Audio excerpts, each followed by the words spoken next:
Hello and welcome to Continual. My name is Jean Marie Ward, and tonight we'll be discussing silent but not still. But actually, we're going to go a little bit beyond that. We're going to talk about black and white films of science fiction, fantasy, and horror that go back into the dawn of time. Everything that was filmed or shown before 1940. And to do that, we've got four wonderful panelists, and I'm going to ask them to introduce themselves to you so that you know who's talking at you and can hopefully find them on the web after we're done. So I'm going to start with you, Mel.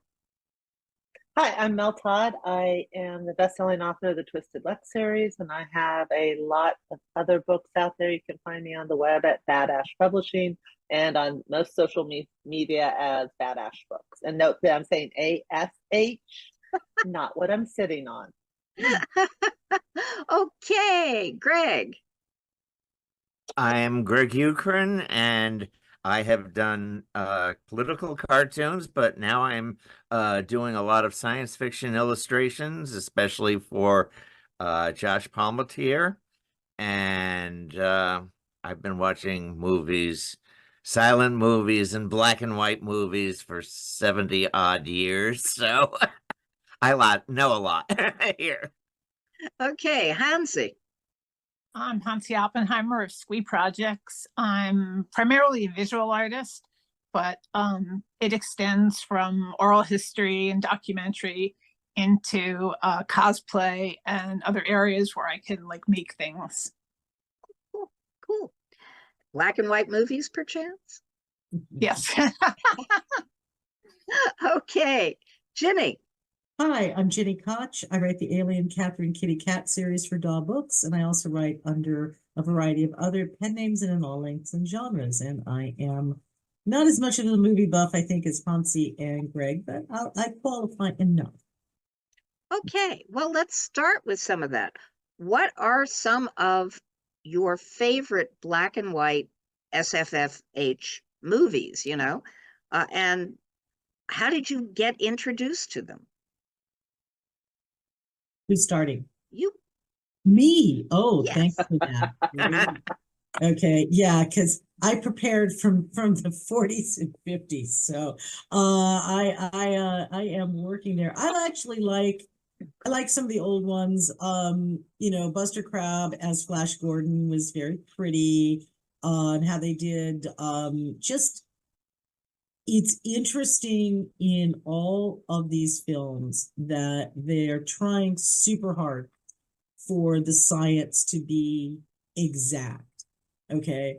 And it isn't, but some of them get it right and some of them don't. But one of the ones that I think I'm going to, The Invisible Man, okay? That is really good. It's chilling, right?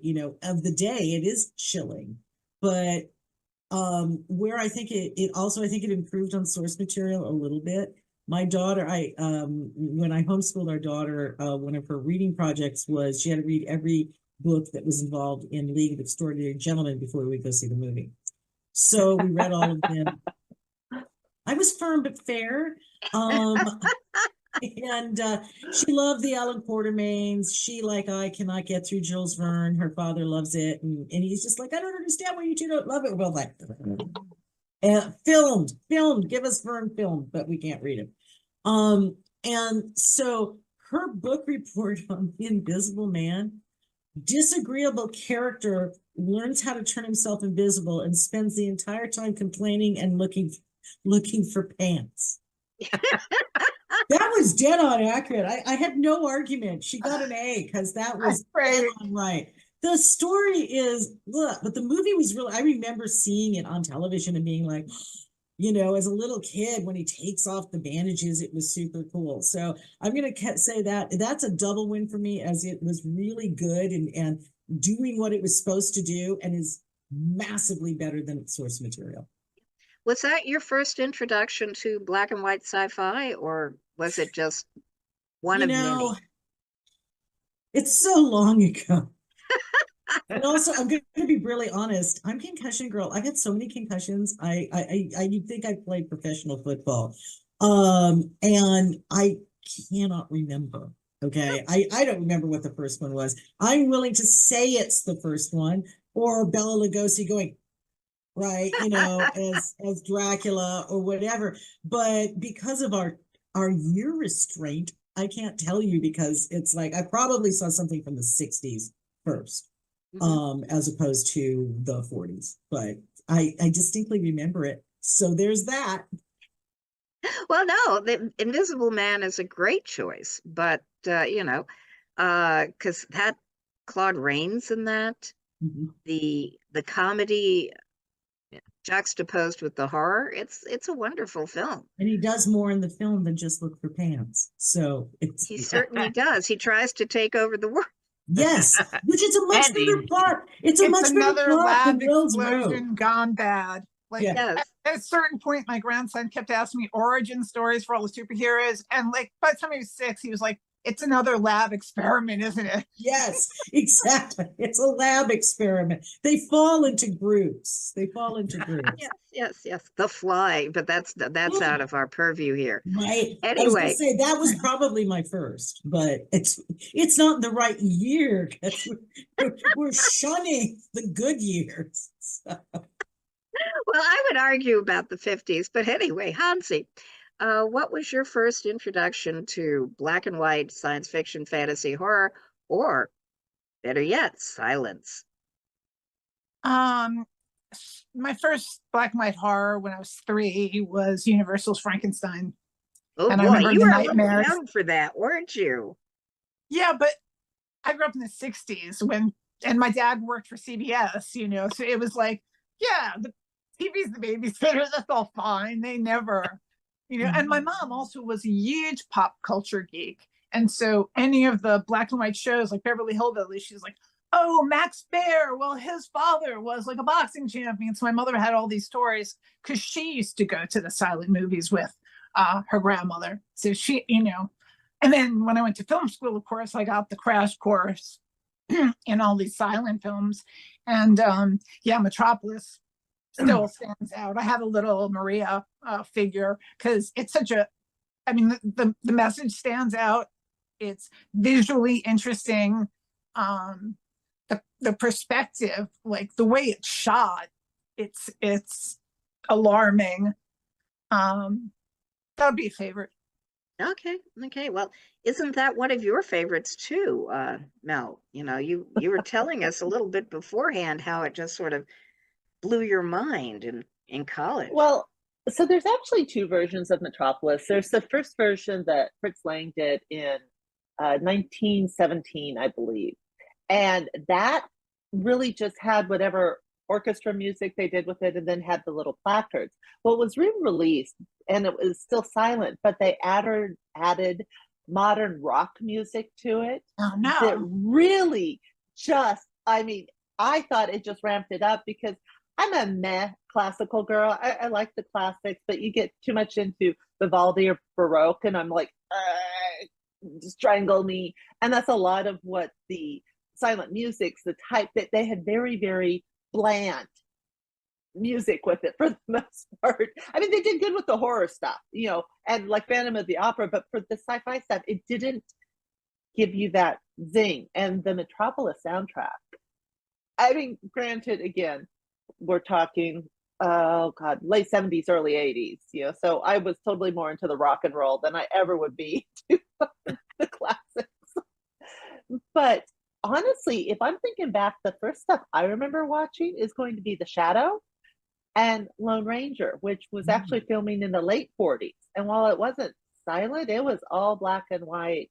And those were what was available for me on TV, and I had the 3 channels with UHF, and you had to sit there and play with the rabbit ears to get anything. So, oh yeah, then that was like, okay, wait, turn it this way. Yeah. Stand there, don't move, just stand there. It was so funny. My parents, when we were in trouble and they were, going to do something, we weren't supposed to watch TV, they would take the TV dial off the TV.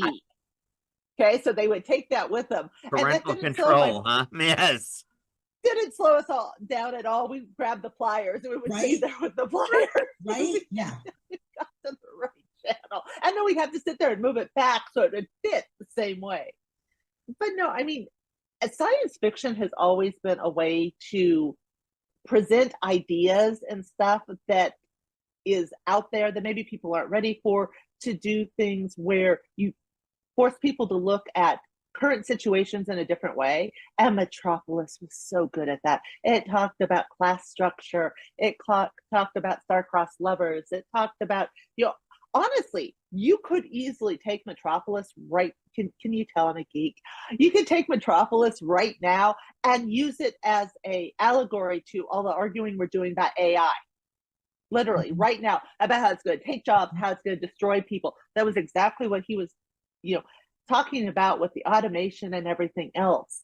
So some things, even if it's old and you're going to laugh at the little placards that come out, it is still absolutely relative. And I have no idea how that's done because that's not me. You're fiber. Special effects are us. Yes. Okay. It wasn't me. Greg, what standout film in this category, which one would you like to talk about? And also, how did you find it? How did you get introduced to it? The Island of Lost Souls. Mhm. It's based on The Island of Dr. Moreau by H.G. Wells, and it was the first horror magazine, the Famous Monsters of Filmland, that I ever bought had a picture of Bela Lugosi in his makeup from The Island of Lost Souls. And it is a wonderful movie because Charles Laughton is the skeeviest mad scientist you could ever imagine. Oh, I have a human being here. Let me see if I can mate my Panther woman with him. Oh, listen. Oh, these experiments didn't work out. I'll have them turn the generator.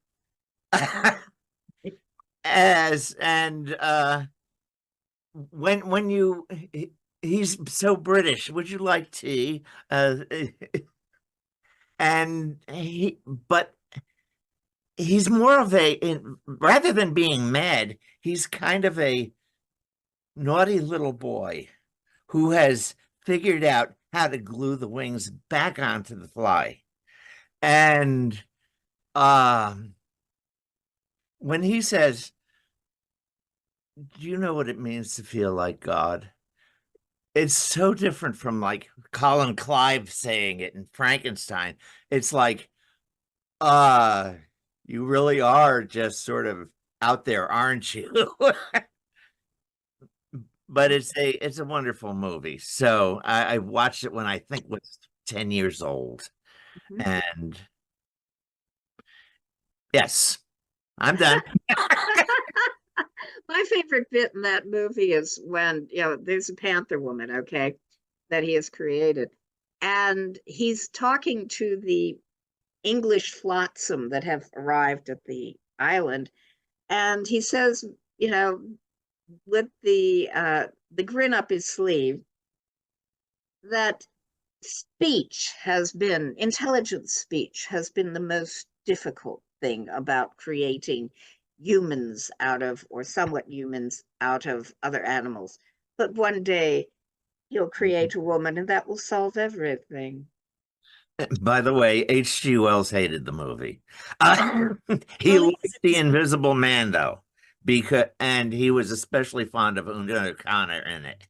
But in The Island of Lost Souls, it was like, you just destroyed every social thing that I've said in this movie. Yes, to make it good. I think it was for the better, too.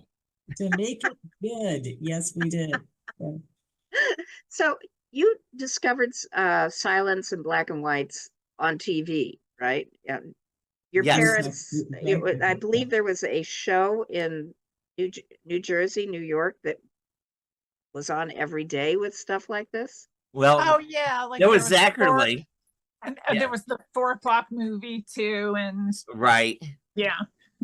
I'm a little too young for Zachary, but my husband watched Zachary, and we'd always talk about, like, you know, how he talked to his wife in the box. Right, and the brains that were made out Yeah, of the cauliflowers. Jell-O and Yes. spaghetti. Required viewing in my household was, my grandmother was huge into science fiction. We never missed The Outer Limits or Rod Serling. Oh my, Twilight Zone. Twilight Zone. Right. Yeah, ever. I saw them all multiple times. It's So if interesting I'm how up much next, of the black and white stuff is Yeah. so moral. yes, It's so very based on, moral. Yeah, you know, interesting. like moral tales. It's morality tales, but they're not preachy, which was really pleasant. So if it's me again, I'm super excited. No one mentioned this one. King Kong. Oh, great film. Oh, yeah. King Kong was awesome. Harryhausen Huh? and Oh. Harryhausen. Yeah. King Kong was excellent. And my first King Kong actually was the horrific color Dino De Laurentiis version. I'm sorry. Horrific for many reasons. It was terrible. Yes, but it had was, the twin towers, so you know. It was just awful. I have directors I really loathe, and he is one of them. He might be a lovely man in his own home, but I can't stand his direction. There's one thing he directed that I like, but I can't even remember what it is. So I saw that, and it was awful. And my mother, and I think I saw it with my mother, and she thought it was awful. And so we searched the TV guide for when And the TV guide would show up, and we made sure to watch it. It was so much better. That's like a million times better. So that was one that's really good.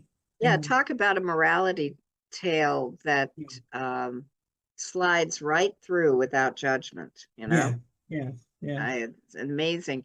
And an amazing technical achievement on so many levels, not just the stop motion with the little figure that was done with rabbit fur.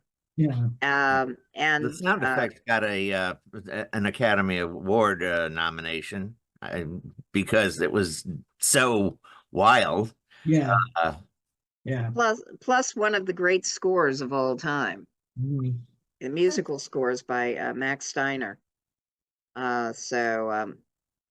Anyway, but yeah, how did you? So was it your grandmother who brought you into the black and white, the old films, or No, was my it grandmother brought me into science fiction. My grandmother was a gigantic science fiction, and she liked hard science fiction. Her viewpoint was she knew she couldn't live forever, and she wanted to see what the future would be.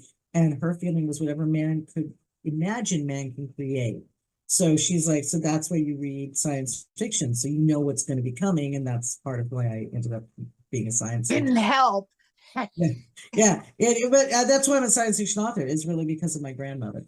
So no, black and white was just, you know, we lived in, I grew up about an hour north of Los Angeles, so we had 13 channels. Ooh, very impressive, right? One of them was blank. I don't know why, but we still counted it, I guess, to feel important.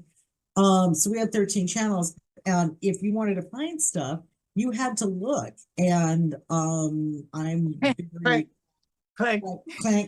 That's why as soon as Mel said they check the dial off, I'm like, oh, and if the dial falls off, you still have to go run and buy those pliers while you figure out how to get it back on. So there was just a lot of black and white. You know, I grew up in the 60s and 70s, and there was a ton of black and white.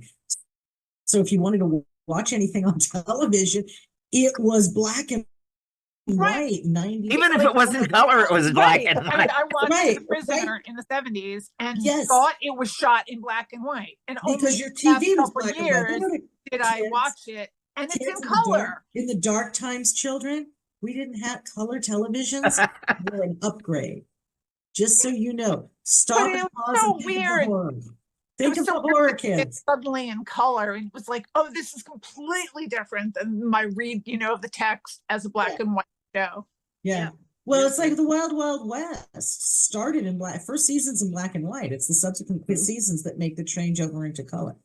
So it's awesome in either one. So I know. Oh, Go ahead, Mel. I was going to say, so my dad was a really big reader, and one of the authors he really loved was Edgar Rice Burroughs, which is why I'm on that one in a couple weeks. But that meant the first book I was ever reading were Tarzan and John Carter of Mars. Yeah. So the original black and white Tarzan movies with Johnny Westmuller. Oh yeah, I watched all of those, and those I thought those were amazing because I totally wanted to be Tarzan. In fact, I literally, there are things about me that came about because of Tarzan. I eat my meat rare and I wake up like that. If you wake me up, it's not the whole, what? It's I'm awake because that's how Tarzan woke up. So I had to teach myself how to wake up like Tarzan, that he instantly came awake. Yeah, I can see that. Tarzan's a weird thing, you know. Is it sci-fi? Is it fantasy? Is it just straight adventure? A lot of adventure stories sort of, you know, go across that gap. Like we were talking about it, Alan Quatermain stories, for example. Right. H. Rider Haggard. Do you call that sci-fi? Do you call it fantasy? Because I mean, I would say sci-fi, but that's just my association with him. So, you know, probably both. I would go adventure. Tarzan eventually visits people in Pellucidar, which is, of course, underneath the earth. So that's where it goes into sci-fi fantasy. And you had the city of Opar, and you had Tarzan and the Ant-Man, and so I'm thinking it does really go more into science fiction. I look at that, and it's fantasy. Absolute fantasy that anybody would want to leave the jungle and go to England because. Right? Yeah. But I look at those the modern version, and you had Ralph Richardson as your grandfather. That's the reason you'd go to England. Well, and a monkey butler. Yeah. Oh yes. You have to be like the Umbrella Academy and have a monkey butler like Tarzan. I honestly never got to that part. I just looked at the abs, and that goes to the black and whites as far as the current ones. But Hansi, what was, you know, you were in an area that had a lot of films, the New York area, because you were talking about Zach earlier. What was your introduction to silence? I mean, how did you get into that? Super early on. I think through my mom, you know, because like I said, she was dragged to the movies every weekend by like one of her relatives. I mean, I remember seeing like the funny ones on TV, like Buster Keaton, Harold Lloyd and stuff. But I don't think I saw like Shannon DeLue or Cabinet of Dr. Caligari until I was in film school. Okay. Okay, we have 3 people who've done the silent gig. Why do you think these films are still relevant? Why would you recommend that people do watch them? I think they're so important, you know. I mean, you know, it's capturing a moment in time. It's also capturing the technology of the time. And they're time capsules. They're so precious, I think. And, you know, the ones that still work, you know, you really got to think about that they made films, and a lot of them were like 20 minutes, which I totally get. Like, we're going back to that in some ways. But to make a film in those days, like, I mean, some of the actors, like Buster Keaton and those guys, did their own stunts. So, like, nobody's going to do that stuff today. So it's really important to save that. I think a lot of them. Well, Tom Cruise will do it. I would just Tom Cruise.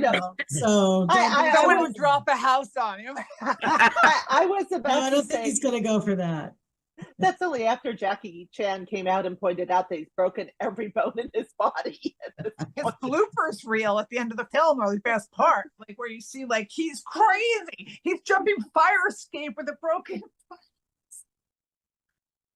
I know, but you know, it seems hard sometimes to get into, you know, a silent film because although they are time capsules, the past is really not a place we can revisit. And it's hard to get close to them.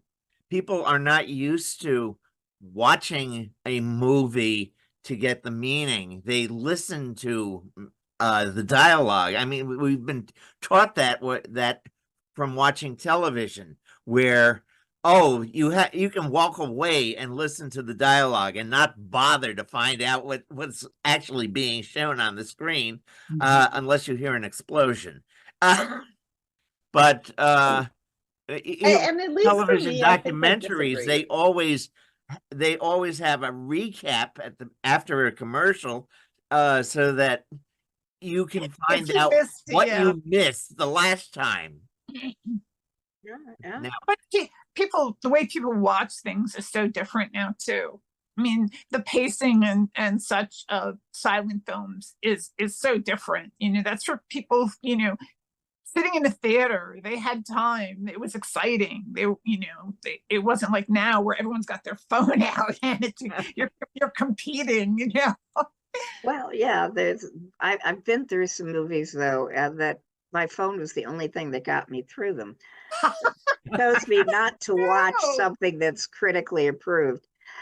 Anyway, Ginny, basically, do you find that same distance with the early black and white sci-fi fantasy things, not just in terms of their understanding of the universe, but in terms of the way they tell a story? I think it depends on the movie. One of the things I was going to mention, because Hansi had talked about Frankenstein, but Bride of Frankenstein is considered one of the best sequels ever made, and it's really good. And I don't, I think about Frankenstein, and I'm going to call out Dracula for the horror trifecta there. I don't think they're made all that differently.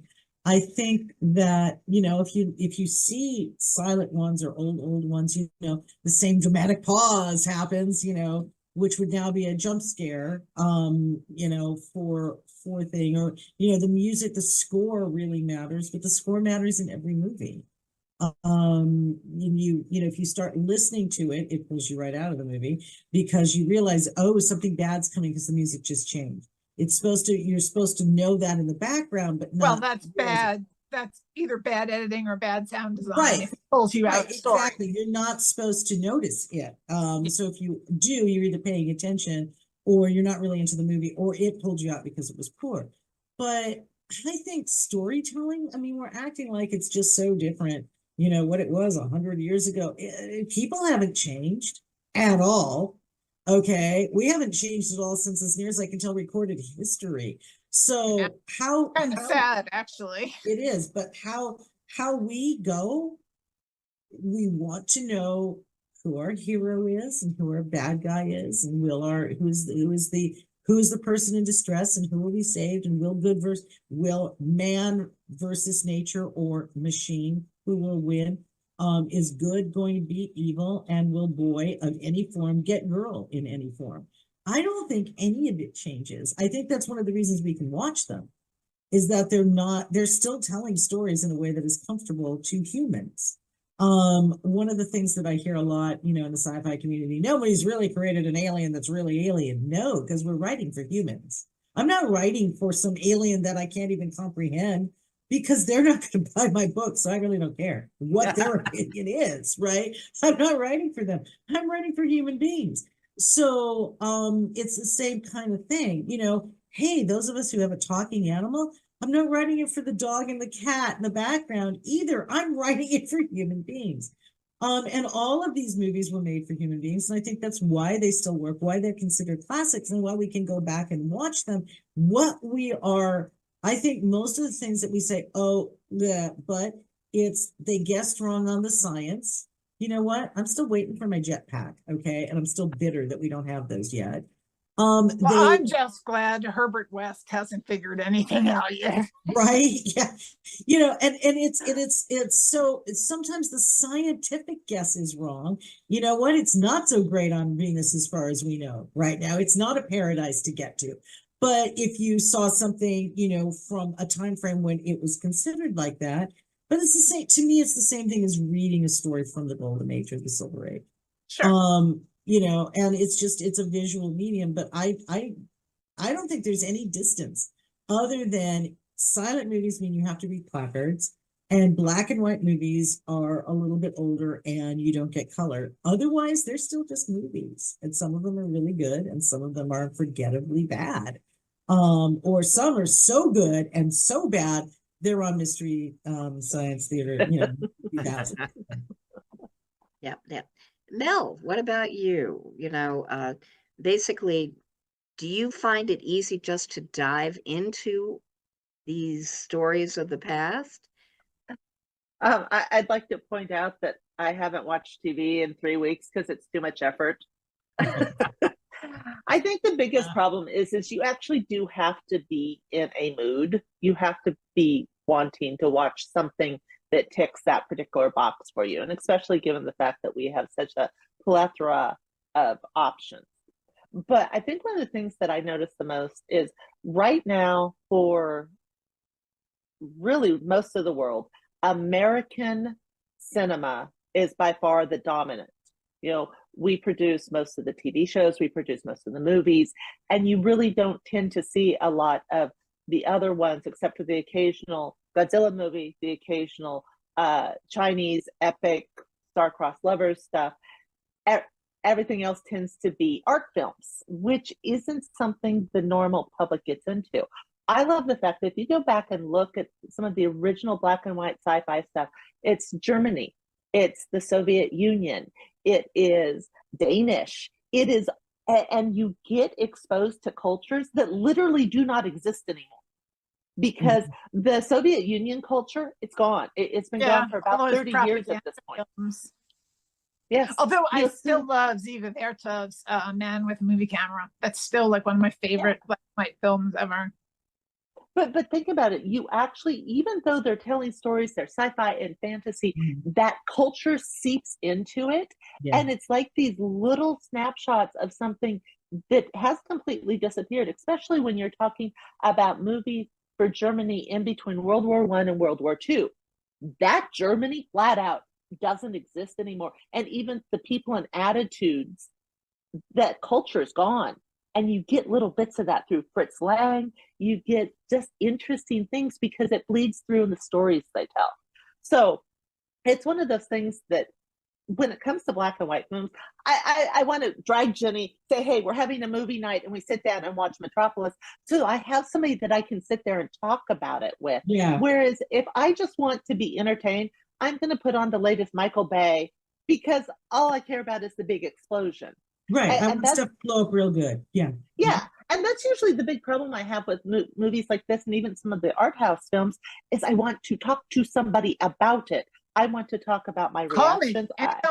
Yeah, see, and that's the stuff that I want to do, because otherwise you're not getting to pry open what you learned. Yeah. That was one of the problems I always had with silent movies. Nobody else wanted to watch them. Yes.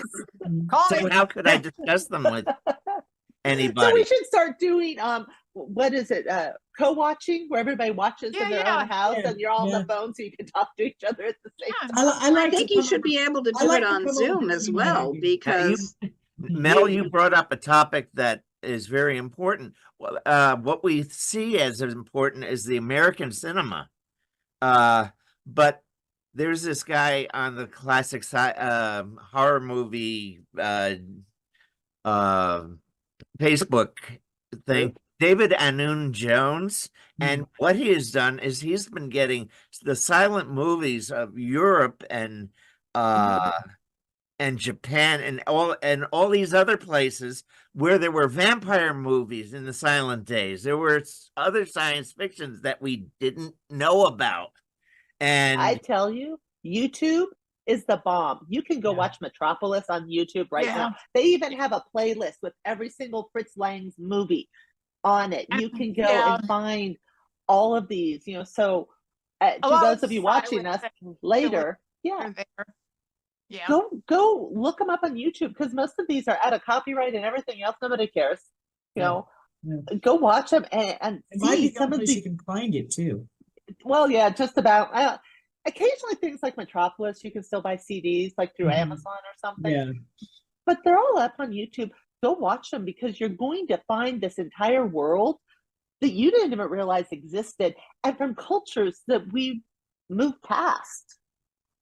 I want to mention 2 movies that are classics, that are horror, that I cannot watch. I cannot make it through them. One is Freaks. Oh God, One of my yes. Oh my favorites. God. Okay, if you can handle horror, it is unbelievably horrific. It is, to me, the definition of horror is Freaks. And for those that don't know, it's an older movie. I think it's like 28 or 33, something like 32. that. Yeah, okay. 32. It was 1932. what Todd Browning did after Dracula. Okay. And Oh, what it is it's the circus, the Freaks, and the pretty trapeze artist has cruelly mistreated one of the freaks, and they're going to get revenge. I cannot make it through this movie. It is absolutely horrific, but it is And classic. it is I don't even care. worse in a theater on a big screen. Right? Okay. I don't care where you see it. I don't care how jaded you think you are. It will freak you out. Okay. See what I did there? The other is Nosferatu. Remember, I grew up in Ventura, which is an hour north of Los Angeles, but 30 minutes south of Santa Barbara. And UCSB is the big college in Santa Barbara. And it was, the culture point. Ventura had no culture.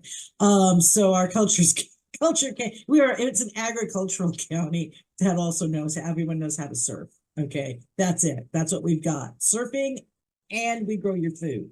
So culture was in Santa Barbara, right? And so we got the university film stuff. And there is a picture of Nosferatu because they were doing a retrospective, and I saw it. That picture still haunts me today. It's the one you see if you look Nosferatu, right? Oh my God. Sling blade claws. This is the exact opposite of Frank Langella as Dracula. Okay. Oh He yeah, was there's nothing suave pretty and- about. Yeah, and made me fall in love with vampires. Okay, this is the exact opposite. I had to take the trash out. We live in the 1970s tract home, right? And 60s, 70s tract home. And there's the sidewalk on the side of the house that every California and Phoenician house, they have them the same in Phoenix. It's like the same people built the same houses. And it was dark.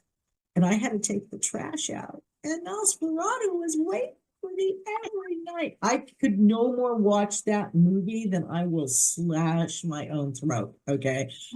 One image is too terrifying for me, but it is actually it's a great classic, and one I highly recommend. People braver than me have watched it, and it's good. So those are classics that, like, if I could ever be brave enough to watch them, they'd be worthwhile. But I'm not. I'm a chicken and I can't do it. I write horror because I'm afraid of things. Yeah. Going a little bit beyond the scope of this movie, but this panel, I mean, did anybody also see the Carrie Elwes, the redo of Nosferatu? That was it Malkovich or was it Defoe? The one, Shadow of the Vampire. Isn't that the one with Defoe and they find the real vampire? Is that the one? Not kind of remake. Yeah. That Nosferatu was in fact a vampire. Max Schreck was just a. Yeah, actually, I love that. I think that's a really smart way, to take a story and change it enough that, plus it's sort of behind the scenes movie making, which I'm always, down for. And it's funny, but it is kind of gruesome. It is kind of gruesome, especially at the end. But anyway, and they keep offing characters, and anybody who's ever worked with production or actors enjoys it. I say that Greg is a recovering actor the same way I'm a recovering reporter. So, okay, we're going forward. We've talked about what's wonderful. We've talked about our first or one of the most important films for us. But if you were to enumerate 1 to 3 films in the silent era in black and white, and yes, Ginny, we'll let you go up to 1960 for this. 1960. Oh my goodness. Yes, I know. 1 to 3 films you think that people should really watch and why. I'm going to start with you, Mel. Well, obviously Metropolis, because I'll write about Metropolis to anybody. You should watch it because the tale is really good. Honestly, if you wanted to, they're rebooting all of these movies. I'd actually like to see Metropolis redone and see what you could do with that story and take it somewhere. Oh, good grief. After that, Lost World. Lost World, I think, I could be wrong, but is one of the first movie versions of going back to a prehistoric time. And you look at Lost World and they're little plastic dinosaurs that you would get at the dollar store. And they're moving like this. But it's interesting, both from a film perspective, to see how much we've gone from that to like the latest Jurassic Park, which, if you're watching that with a VR headset, you're turning around thinking the dinosaurs behind you. It's really fun. And then of course, the stories are always the same campy white man comes to save, the savages, but that's normal with the old black and white stuff. Number 3, oh wow, you're making me push through this. If I had to give, okay, so this is going to be a controversial choice, but H.G. Wells gets poo-pooed a lot because his science was so completely different than what we know science actually is. Mm-hmm. But I think watching the black and white version of A Trip to the Moon, I always want to say The Man in the Moon because of the still image with the... Oh, right. Yeah, no, it's A Trip to the Moon. Yeah. It's A Trip to the Moon. Simply because it is almost fall down laughing at things that they honestly thought that might have a chance of being true. Now, I don't think anybody actually thinks the moon was a real person, but just some of the beliefs that are inherent in the movie about how space works, how the moon would work, how all of this stuff works, that most grade schoolers nowadays know that's not how it works, that they know all this. It's actually just really funny and lets you, again, it's more fun if you have somebody to talk to, but how far we've come, how perspectives have changed, how even just our ideas about what men and women are capable of have changed drastically since that movie was made. Cool. You're talking about the Mel Todd movie, right? The 1902 one with the... Yeah. Well, no, 1902, A Trip to the Moon by George, is Méliès or Méliès? Méliès. Méliès. Okay. Okay, great. Yeah. Okay. Ginny. Me pronouncing French names, I'm going to always lose. Okay, so is it our top 3 or our top 3 we want to see redone? No, top 3, and from this entire spectrum of silent through black and white, that you think somebody should really watch today. Godzilla, the original Godzilla, absolutely. Okay. Longest running monster, super successful. Well, I think almost Godzilla and Kong are kind of equal for me on that. I feel like, especially right now, if you watch the original Godzilla and King Kong, and I'm calling this as a double because I have 2 others, you can start following all the updated movies. And I mentioned this on last night's panel. I don't think anybody was on it with me. We were talking about Monarch. You were on with me now, right? I was on with it. I actually went and looked up Monarch. I'm like, dang it, I don't need another streaming service. You don't. You should come over to the house and we'll binge it. It's good. But you'll get more out of it if you watch the original Godzilla and see all the changes and stuff, especially because the newer movies are taking that as canon and like they might redo it, but they're still, this is what happened. It's really good. And it and King Kong, I think, are really important. I think they're important monster movies. If you are really into if you're into kaiju or you're into monster movies, you're into things, those 2 are really, I think that's a basis for where you really need to have seen them at least once. Again, Skip, the Dino De Laurentiis, that's stars Jeff Bridges. Yeah, does a great performance, and still skip it. But the original Godzilla is really good, and I think that one really needs to be called out. We haven't talked about it yet. I love Forbidden Planet. It's ridiculous, except But but I still loved it. yeah. And it's so interesting when you see Leslie Nielsen. For those of us who really, he hit our register as a Naked Gun and Airplane, right? Yeah, You know, he's right. a comedic actor, he's a buffoon. This guy was an incredibly handsome, dramatic, gorgeous man. He was gorgeous, really good looking. Okay. And he reinvented himself because he did that. William Shatner could do it. Okay. That's the career path Shatner looked at and went, oh, I could do that too. And I can eat meals because it doesn't matter if I'm funny, I can be overweight. Right. But he's so good. And Anne Francis, my husband gave me the most beautiful compliment.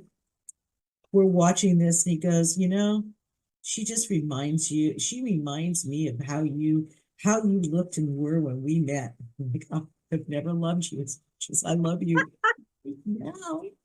So I was super complimented, believe me. But it's a really classic thing, and I'm so glad I saw it. And it's one of those movies that you could rewatch and you can see it. Yeah, some of it's really, really ludicrous. But it's not as ludicrous as you would expect it to be. So, you know, it's your typical farmer's daughter movie on the moon or on a planet, but it's great. And then the last one, and we didn't get to this one either. There are a million iterations of it. Invasion of the Body Snatchers.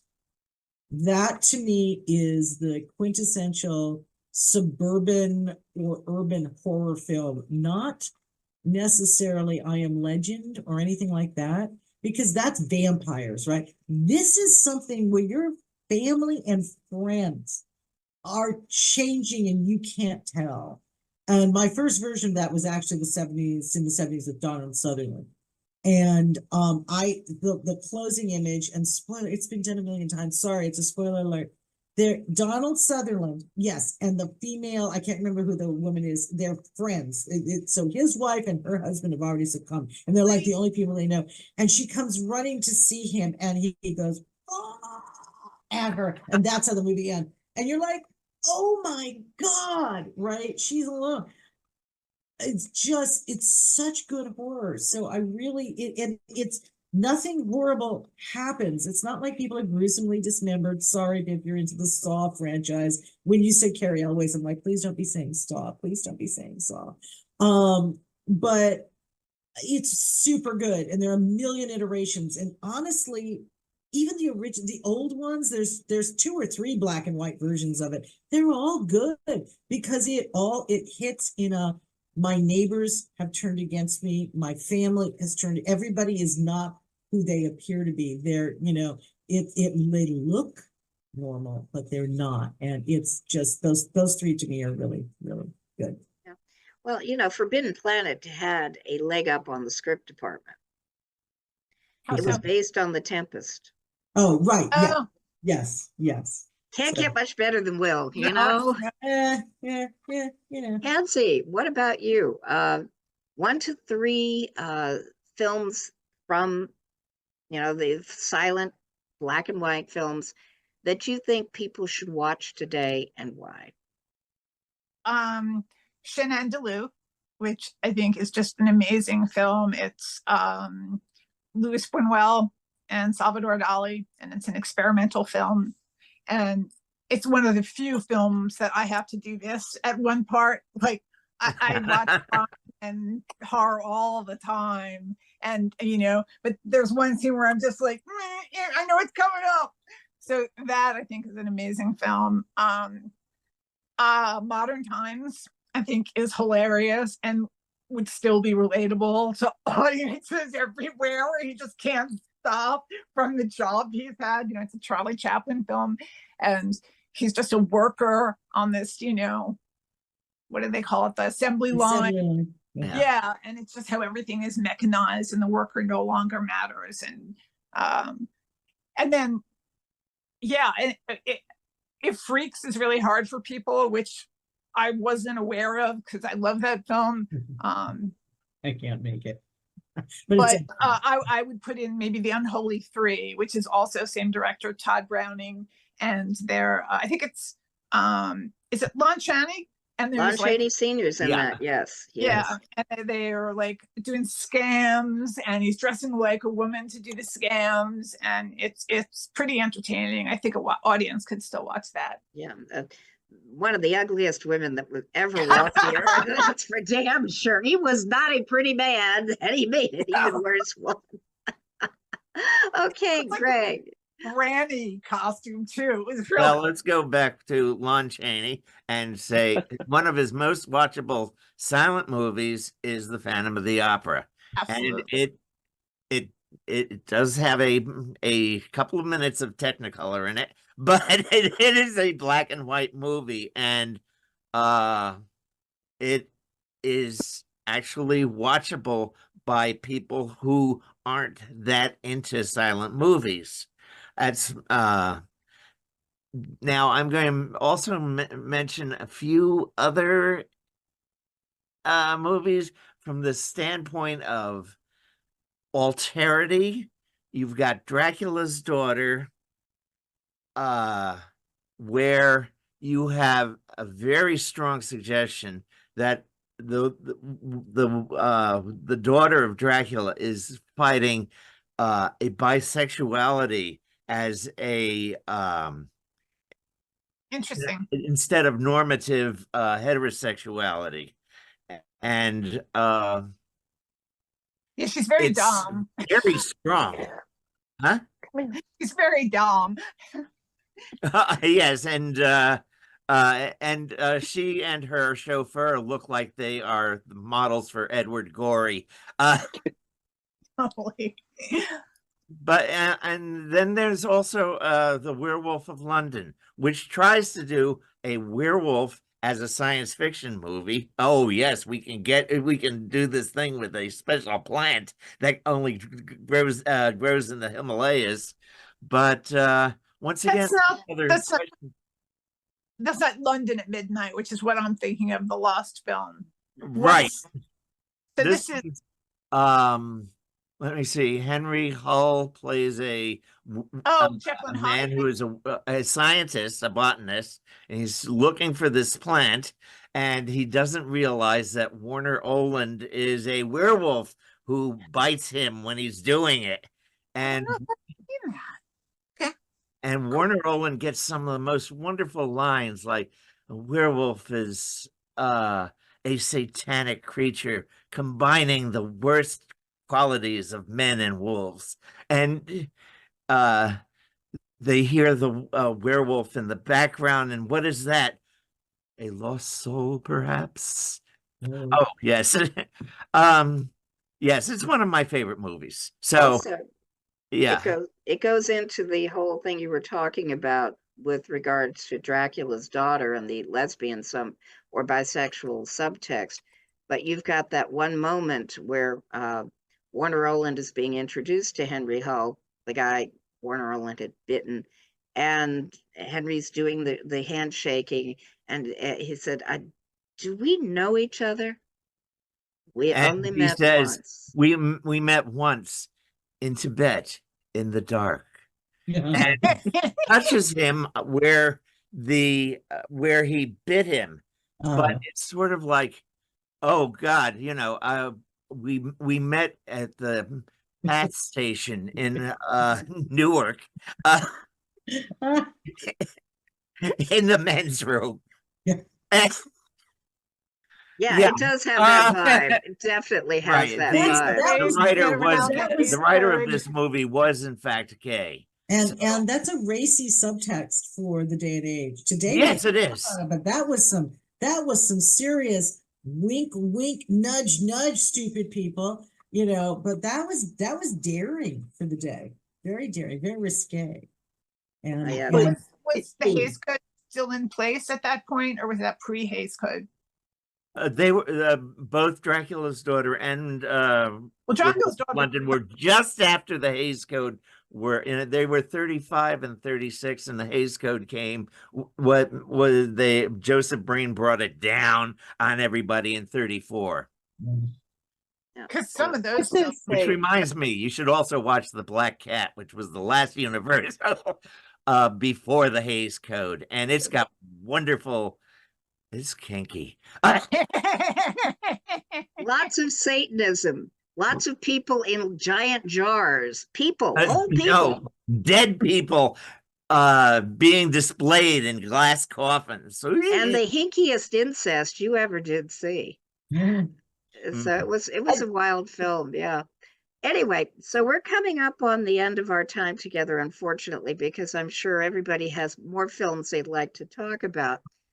But alas, we are limited in our time. So I'm going to ask everybody, go back around the room again, ask everyone to tell folks where they can find your most current work and where people can find it and you on the web. Greg?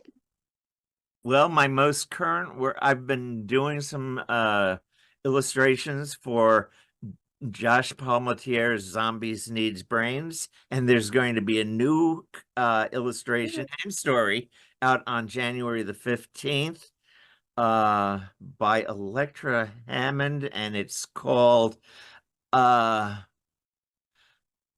from That, Mrs. Lincoln. And that was the play. Right. And if you want to see any of my other stuff, I suggest you go to my my art Facebook page, which is facebook.com/ivcaffeine. Intravenous caffeine. It was the name of one of my political cartoons, but I decided it was a great name for an artist studio as well. It's a good handle.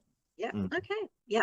Hansi, what's your latest project? Where can folks find it? Where can they find you on the web? I am all over the web. I'm on TikTok, Instagram, Facebook. I don't know, whatever. But I have my own website, sweetprojects.com. And at this point, I am doing a lot of TikToks, which is kind of fun because it's like mini films. So I kind of get to still make films without having to raise thousands of dollars. Yeah.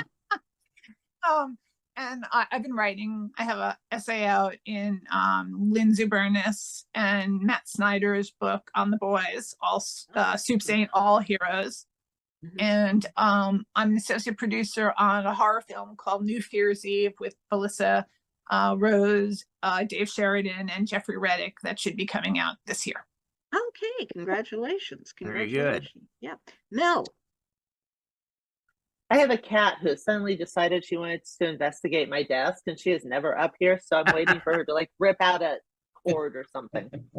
You can find me under Badash Publishing or meltodd.com. Again, I'm pretty much on the web as Badash Books. I just finished my 8-book series, and it is out and published, and now I am working on new series. But I was going to say for one last thing, just because it's funny, none of us mentioned it, but technically, The Wizard of Oz was black and white. Yes. Yes. Definitely. It's certainly the opening and closing segment. I think that was a remake too. I think there was a black and white version originally too before that. Yeah, there's definitely a silent version of it. Yeah, in black and white. Okay. And Ginny, you got the second to the last word. What's your most current project, and where can folks find you on the web? Okay, GiniKoch.com. I'm all over Facebook.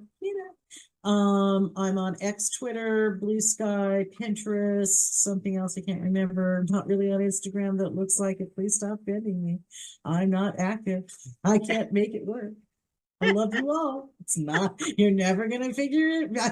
Someone needs to come and hold my hand. However, my current upcoming releases, I have the re-release of my romantic suspense novel Plush Life, which now will have an extended epilogue attached to it. That's coming out from Ginger Blue Publishing in February, just in time for Valentine's Day, February 13th. And right after that, also from Ginger Blue, my first mystery series with my co-writer B.B. Bayless, Falls Girl, is coming out in March. So got those two new releases coming out. That's wonderful. Okay, great. Well, thank you all. You've been a great panel. And thank you out there from all of us here at Continual.